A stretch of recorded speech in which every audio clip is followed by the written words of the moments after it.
Hello, welcome to Yemizkitchen, where we cook all African menu, African cuisine with all American ingredients. Today, I'm going to start my bukaseries, which you'll be seeing. I'll be cooking all different kind of soups and sauces that you can find in buka. When you go to buka, what do you see? You see the ewedu, the okra, the amala, the eba, the pounded yam, and the egusi soup, and so many and so forth. Well, I'm trying to recreate my college school days. I'll be cooking egusi soup. Now, come over and let me introduce you to my kitchen, and we cook the buka egusi soup. Hello, this is Yemi from Yemizkitchen. I'm cooking egusi today, and I want to show you the ingredients I'm using for my egusi. Egusi is a Nigerian soup, and it's made from melon. Melon seed is like a watermelon seed, but the seed is melon. It's called melon in Africa. It's a vine plant, and they get out the plant and they take the seed, they dry it, they deshell it, and they ground it. Melon is fantastic. It takes your food to a notch, and it's eaten by different parts of Nigeria, from the west to the south to the east. So today I'm going to be cooking the melon. This is the main ingredient. Is the melon. Is already grounded. Okay, I'm going to be cooking what I have at home. Don't forget that in Yemizkitchen we make African food, African flavor, African cuisine, African menu. We make it with American ingredients, and we make it with what we have. My main goal, like I said, is to make it the time to be short, for it to be well plated, and for it to be delicious. Okay, I'll be cooking it with fish, shrimp, okoroko, which is a stockfish. I add that for flavor. I have gizzards, and I have meat, fried meat. Okay, and you can't cook egusi or melon without palm oil. We're going to use the palm oil for it. But if you're in America and you can get the palm oil, use your canola oil, your groundnut oil, any kind of oil, and add paprika to it. That's how I color it, if you want it to be colored, so without taking away the taste. I've tried tomato paste to make the coloring, but it took away the taste. It was just too overpowering. So this is optional, depending on how you want to make it. Some people use pepper, onion, and they blend it and the way that you want to cook it. This is optional for me. Sometimes I just use dry pepper and I'm fine. Then I'm using spinach, chopped spinach, to garnish it, and elubu. The Igbo call it elubu, the Yoruba call it bitter leaf. Ewuro is dried and it's concentrated already, and it gives a punch to it, a punch to the soup. So that's how I'm going to cook it today. So these are all my ingredients. Why don't you follow me to my stove and let me cook it? You can see how I cook my egusi soup. This is my pot. I put two cooking spoon of palm oil and 1 spoon of groundnut oil or vegetable oil. I do that. That's just my own take, because it's cheaper to buy groundnut oil or canola oil in America, and I don't have to go further. So the African store that's nearest to me is 45 minutes. So I try to manage my palm oil. I'm going to saute my oil with onion. You don't have to do this. This is just another twist to it. Onion, green pepper, and habanero pepper. You don't have to do this. This is optional. This is just the way I cook it. You can cook your egusi in several ways. The Jebus, and some of them, they just put everything, the pepper, the egusi, everything together and put water and meat, and they cook it, and it's as tasty as the way I'm cooking it too. The way my mother taught me was I would cook the stew first and the meat, then put the egusi in it, then put water, and that was good. But my mother-in-law, she taught me how to fry the egusi, and it's the easiest and the cheapest way to do it. You just watch me and see how I do it. Once this onion reduce or caramelize, you watch me, I do it. I'm going to fry my egusi.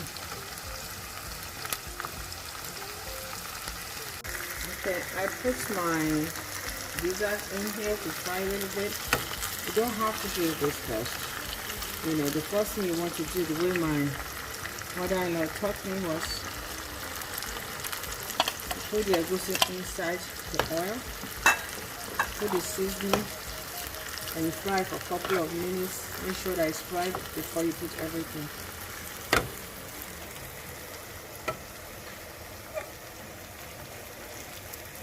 I'm going to use my pepper, my paprika.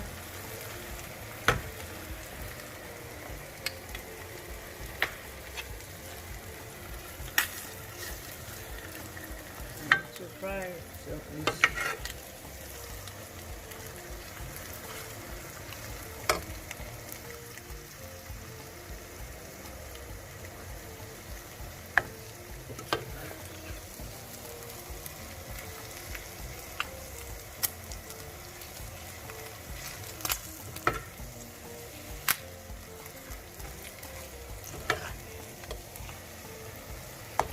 fried to a freshness. So the egusi itself is cooked.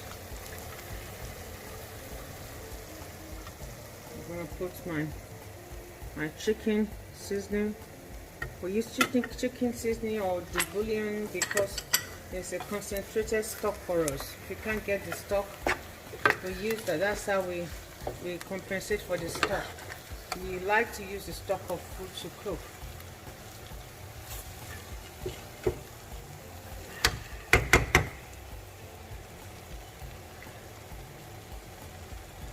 I'm going to put the thyme,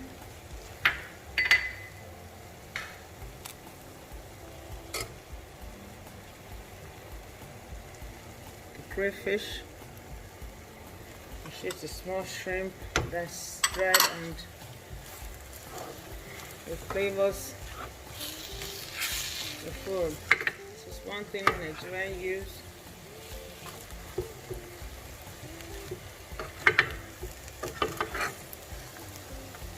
The corn here is smelling like robo. For anybody that knows the robo, it's a snack that is made from egusi, and I think it's like it's fried egusi ball. I don't know how they make that, but I ate that growing up. Okay, have to lower the fire. We don't want it to burn.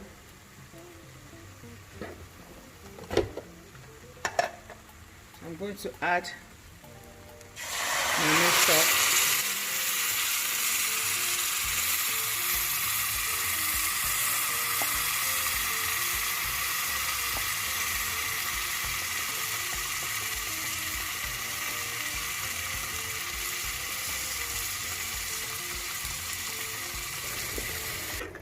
And there's some water.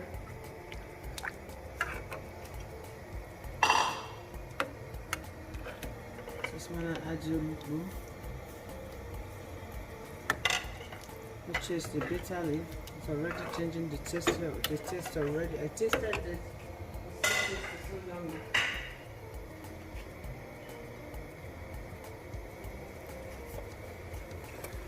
I'm going to add the shrimp.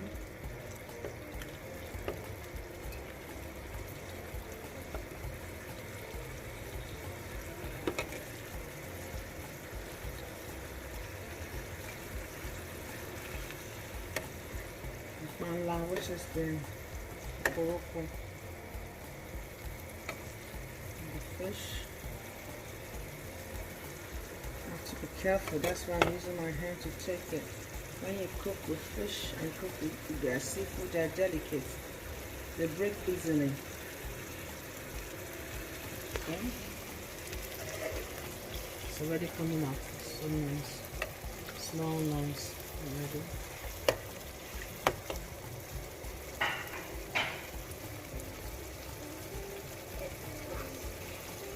Your meat, your protein. You don't have to add all this kind of meat, just add your own. Cook it to your own taste. If you can afford one meat, good.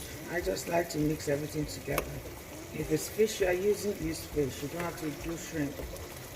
Just it's to your pocket and to your taste. It looks so good. So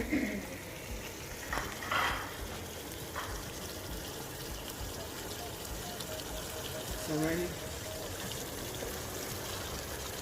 This is optional, you don't have to do this. If you use the pepper in the beginning, you don't have to use this. Like I said, different ways. Some people use their pepper from the beginning. I use the dry pepper, the Cameroonian pepper, and the cayenne pepper. But I like the look of the chopped pepper, which is only the bell pepper and onion anyway. I like it to be local. Like what they would do in the village, or what your mommy will cook. This is nice already. Look at it. Look at it. It's a saying in Africa that if you know how to cook, the husband will stay at home. So sweetheart, this is calling everybody. The soup is calling. Everybody's coming out of their room. And the last thing I'm gonna put is the spinach. I just love to make everything.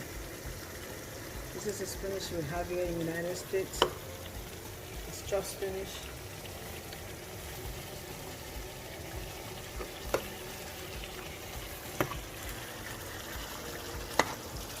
All that in. Don't forget that you're cooking with fish.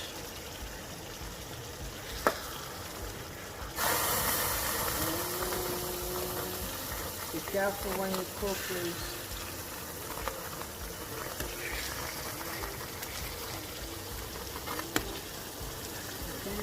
We're gonna cover this for like 10 minutes and we'll come back to it. This is like 10 minutes after.